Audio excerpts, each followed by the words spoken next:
Well, that's a shame. That's a shame. We were so close to, first of all, an enormous view count of this. How have Australia managed to fuck this one up? Instead, well, Australia just unzip, and a couple of blokes did some stuff. They sort of cycle through who does the next amazing thing, and Australia have their 14th highest ever successful run chase in chasing 281, 7 wickets down. The final partnership with Carey and Cummins was 55. Was it 60? Was it more than that? Doesn't matter. It doesn't matter. It doesn't matter. And unfortunately, the arrogance gets to continue for everyone involved.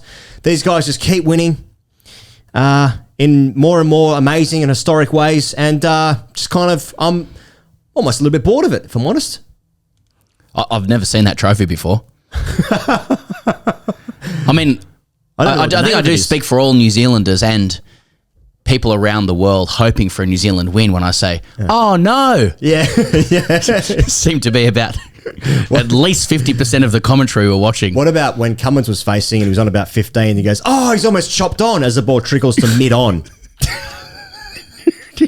Meanwhile, as Australia inched their way towards the winning target, Brendan Julian just gets on comms and starts explaining to New Zealanders how they should be winning this game.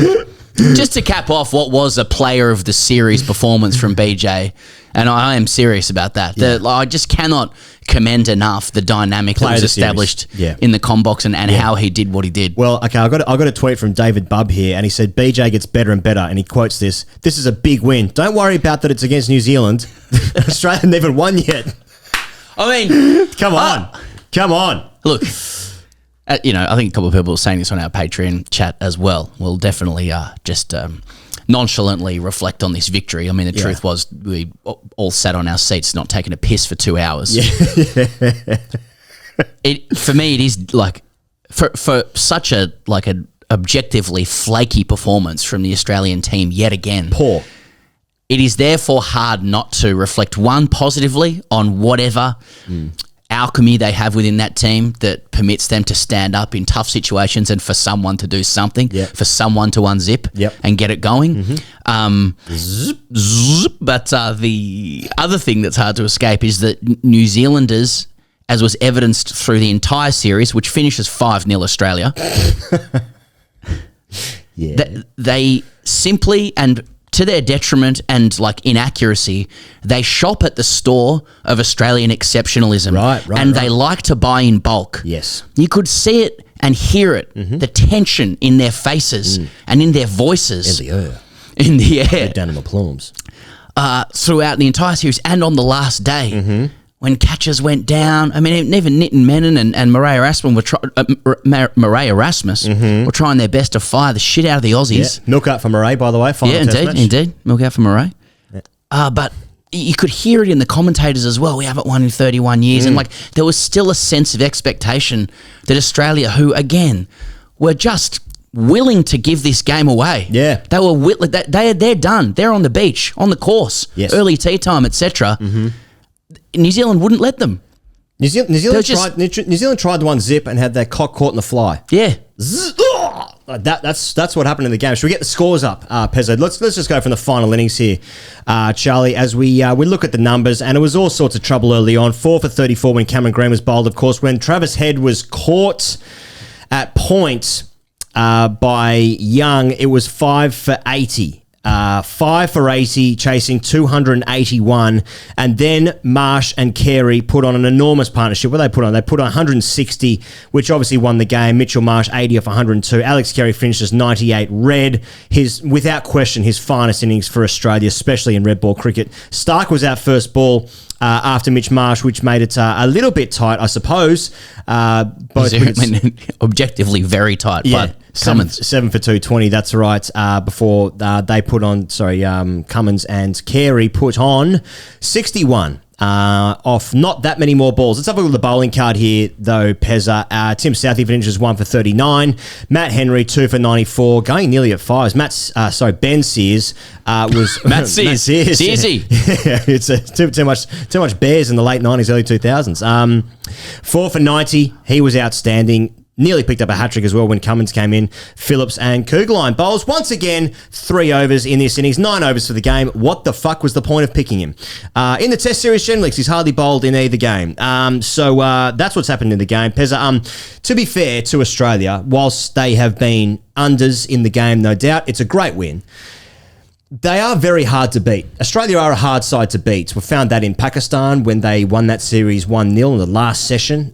They hung in tough moments. Australia obviously had a successful result by drawing the Ashes in tough circumstances. They remained hard to beat, especially in Manchester, where obviously the rain came and saved them. But they did hang in there to wait for the rain to come. Australia were unders in this game, despite really should have been having won the game on the basis of the first day. They find themselves 5 for 80 chasing 280, and once again, not only are they hard to beat, they end up winning the thing.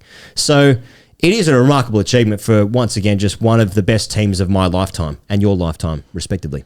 Yeah, the situation they picked it up from, like 5 for 80, those guys in the middle to lower order, is exceptional, really. And it goes to show they do have this phenomenon in this team of, as Cummins calls it out, like somebody stands up. Right. It's usually the least likely person apart from Cummins who does it. Today it's Carey who was under a lot of pressure for good reason. In the first innings, Marnus made runs when he hasn't looked like he's going to make runs. Mitch Marsh has been unders for a little while as well. Rode his luck deluxe today, I would have thought. But there is clearly a particular resilience and togetherness to the team that means in really difficult circumstances, somebody produces something exceptional, which we know that they can. There are other questions in the team there, which we will get to, around why consistency seems to evade a lot of the batters. But when it comes to just competing to win, led by the skipper, who is the best in my lifetime, is definitely the player that makes me feel most proud to be Australian when he does it again. He does it again, under pressure, and didn't look like getting out. But Bharat said this morning he saw him storming off to the nets, just the way that he did, at Edgbaston. Now, I would venture that Cummins probably does have a net on the morning of his when he bats. I'd be upset if I found out that a guy was going to bat today didn't fancy having a net in the morning. But he's a guy that brings his best cricket for the toughest moments, and that's probably the exceptionalism that a lot of other teams are buying. But it's a massive shout out to him. He's leading the team. He takes 4 for in the first innings, and he ends up 32 red here. Of 44, Of 44 deliveries. So I'll be curious as to how they reflect on the game. I'll be interested if they take what you've got to understand is line. I just thought it was very flaky, and it's a bit castle built on sand. But I did think, unironically, that it was interesting that Cummins said in his post-match interview that it was important that they kept the scoreboard moving because they've been on the other end of that, and they recognise how difficult it is to control proceedings when that's happening. So to me, if that isn't a veiled commendation of Bazball, and I know we do have to thank them for most things that take place, but I think he might actually be doing that and saying it did help that, although we said Matt Henry and Ben Sears bowled exceptionally well, they still went at 5s and it kept moving along. So before you knew it, Australia was there. 281 for 7, obviously, of 65 overs, run rate 4.32. So exactly that point. Let's talk about Alex Carey. Yes. Who is... who was player of the match? Was it Carey? It was Carey, who obviously took 10 catches, which is equal most with Adam Gilchrist. Also against New Zealand for most dismissals by a keeper in a match. 98 not out. There was just some talk, which is probably ridiculous, about is it his time? And English should be coming in. English scored 100 in the last Shield game. He's obviously doing quite good things for the white ball setup as well. Carey has had a really... Well, fuck me, it's been tumultuous. It's been a tumultuous year for Carey. When you think about leading into the Ashes, I might have said this last night, leading into the Ashes, Steve Waugh was actually picking him as going to be the most important player of the series. He came into that Ashes red-hot form, started off okay, I think, in Edgbaston and maybe the beginning of Lords, then the Bairstow incident happens. Now, he's obviously going to be celebrated for the hilarity that brought in that moment against that particular English player. But it's no doubt that it affected him from there. His form nearly dove off a cliff. And then he was in the World Cup squad. He gets dropped for Inglis in the World Cup. He remains a World Cup winner, but he did play the first 2 games. But he lost his spot there. No, it doesn't really look like he's going to get that spot back in the white ball setup, given they've moved away. The struggles seem to continue. The gloves were very good during that whole time, to be fair. Dropped a catch in this game, though, and you just thought, is this leading down a path of maybe replacing him? But to step up in this moment in a way that it didn't really look like it was going to. 98, along with Mitch Marsh's 80, both those innings are match-winning innings, but this is in a clutch moment, in a high-scoring run chase. This will be, I think, his proudest moment for Australia, despite scoring a Boxing Day 100 against South Africa, I think it was. So, fair fucks to the guy. Extremely likeable player on and off the field, and, he's done it. And he's locked himself in for another right ball setup. He's also, he's saved the blushes a little bit of guys who have been carried for a little bit. And I don't mean to confuse that with the pronunciation of his last name from some of the commentators. Australians obviously getting all their pronunciation correct across the world. Yeah. I think that's 4 for New Zealand.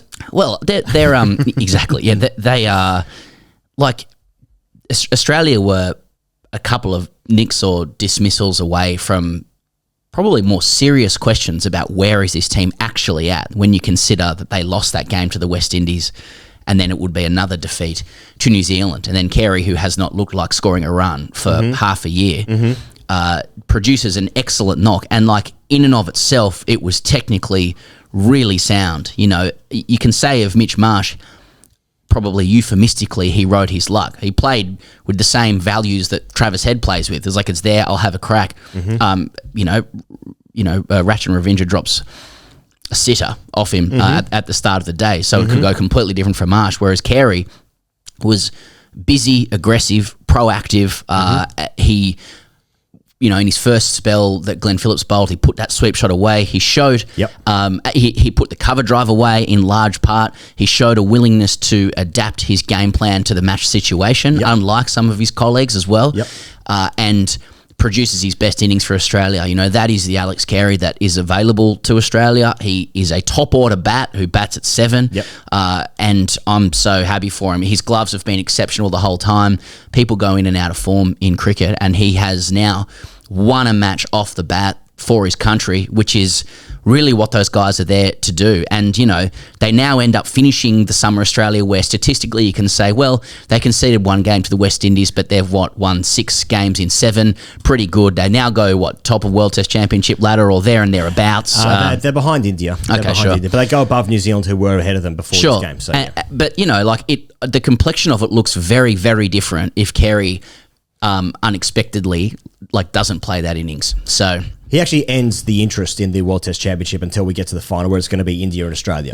But because if New Zealand had won this game, you'd think, okay, maybe a 3-horse race, maybe not. Pezza, for the final time, we have to thank our dear friends at Smith Optics Australia, SmithOpticsAustralia.com. What a partnership it's been. The website. People have got around this so hard over the course of the summer. They've got behind us for the Pakistan and the West Indies tests, and also they got behind us again for the 2 tests in New Zealand. And it's not over right now. It's not over now. The code remains available. The code remains available until the end of the month, and the code is FAST. Go when you use the code FAST at checkout at SmithOpticsAustralia.com, 25% off your order. Not just these sunglasses, not just in the field sports range, not in the field range of that website, of which you can get these bad boys, the Verts, your Wildcats, etc., of which people have got around these so hard, circuit-wise, running-wise, triathlon-wise, Ironman-wise. It's now heading into the winter months as well.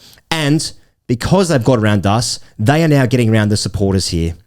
And you can get 25% off the entire snow range on that website. The snow range. Snow goggles, anything you like. At SmithOpticsAustralia.com. Use the code Pezza. Fast. People, here goes, can I just say as well, a big thank you to the Smith Optics guys who have got behind TGC this summer. This is actually the first time we've brought our dailies out from the paywall to listen to. Right, so yes. We've obviously had it on YouTube the whole time, but Smith allowed that to happen, and many more people have taken part in these dailies as a result. Some people may say or question whether product integration actually leads to sales or is just people watching two dickheads put some sunglasses on. I can tell you officially, I'm not going to say any number, but we're in the realm of tens of thousands of dollars of sales of this product from people seeing, hearing, and wanting to get around whatever it is that this is. Oh, that's a nice bit of crumpet. I wouldn't want a slice of that myself, is what the people have been saying. Better way of putting it. Okay, let's talk about the third thing, Pezza. What now? What now? Obviously, the IPL starts in a few days' time. Boys are on the golf course. It was going to be, it would have actually made the World Test Championship very interesting. New Zealand dropped down to third now with a 50% percentile point percentage. Australia 62, India 68 and a half, and England 17 and a half in eighth. Unnecessary drive-by, but it is what it is. What now for the Aussies? It's a long layoff, as we know, until 8 months until the next Test match they play. IPL, World Cup, a white ball series in England in September, I think it might be. Coin. Yeah, bunts. Just coin now. It's just bunts. Bunts. IPL, bunts into America, West Indies, World Cup. Australia's obviously over there in the Caribbean. Win that tournament to unify all the belts or some shit. Yep. The reason you do that is to pick up the next IPL contract as well. So that ladders up to IPL. So it's a bunts period for a lot of the guys. Yes. And then they get into Shield shootout stuff ahead of the not Shield Berry Shield shootout stuff. Oh, okay. Yes, ahead of the India series. So guys who need runs are going to need to do it at Karen Rolton, and that'll be fun to watch. And probably the Quicks will put their feet up as they should. Yep. And then we expect to win 5-0. We've got one more main podcast, which we'll be doing tomorrow, available on Spotify, YouTube, all the places that you usually get podcasts, indeed. That's going to come out tomorrow. It's been a long old summer. It's been a never-ending summer in some capacity, but it never actually stops because in a week's time, TGC will, of course, be getting behind the IPL one more time.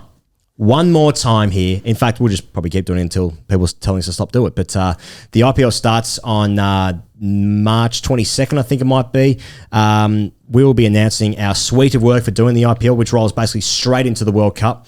And we really hope that you join us along for the journey. That's what's coming next for TGC. So no breaks here.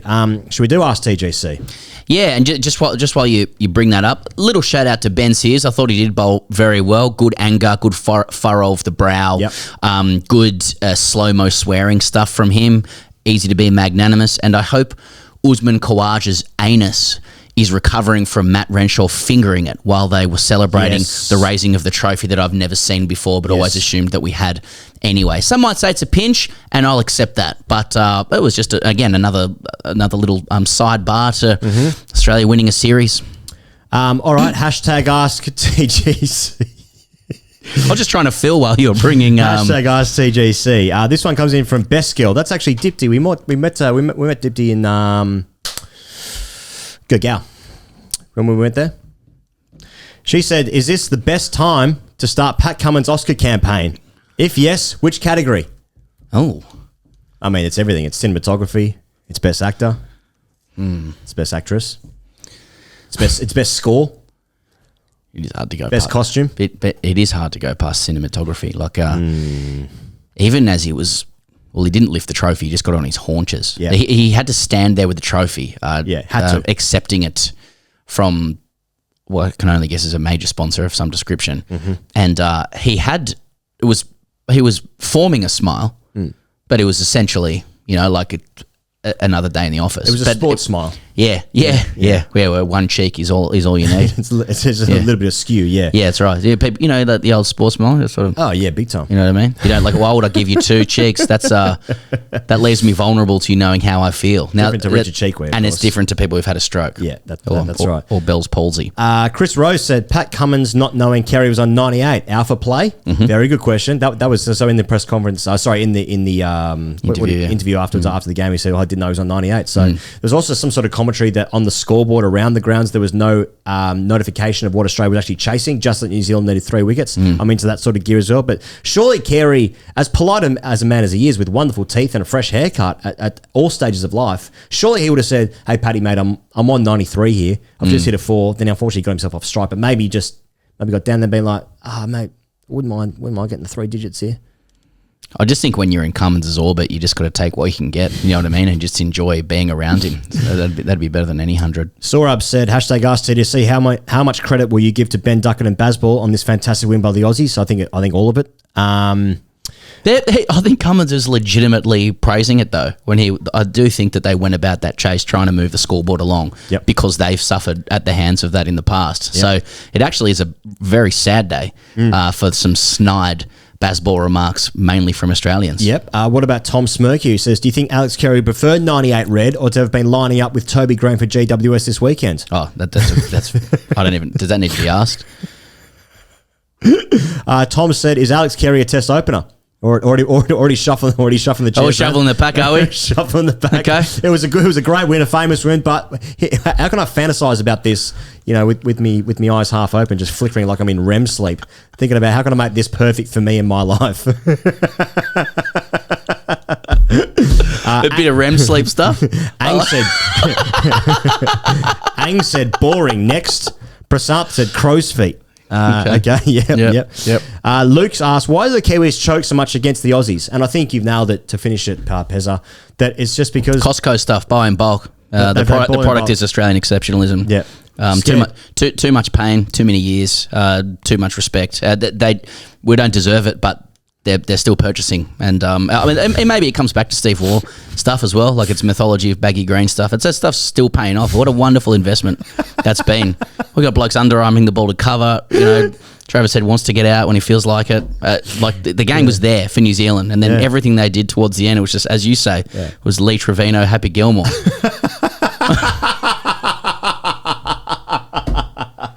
Well, it's been a great series, it's been a fun series. Thanks to everyone that's joined us across the journey here and over across the ditch, or the dish. And the dish in Parks. Wonderful film, the dish, with my mate Sam there. We'll be back on the internet tomorrow for the main podcast to cover everything across the global sphere of cricket.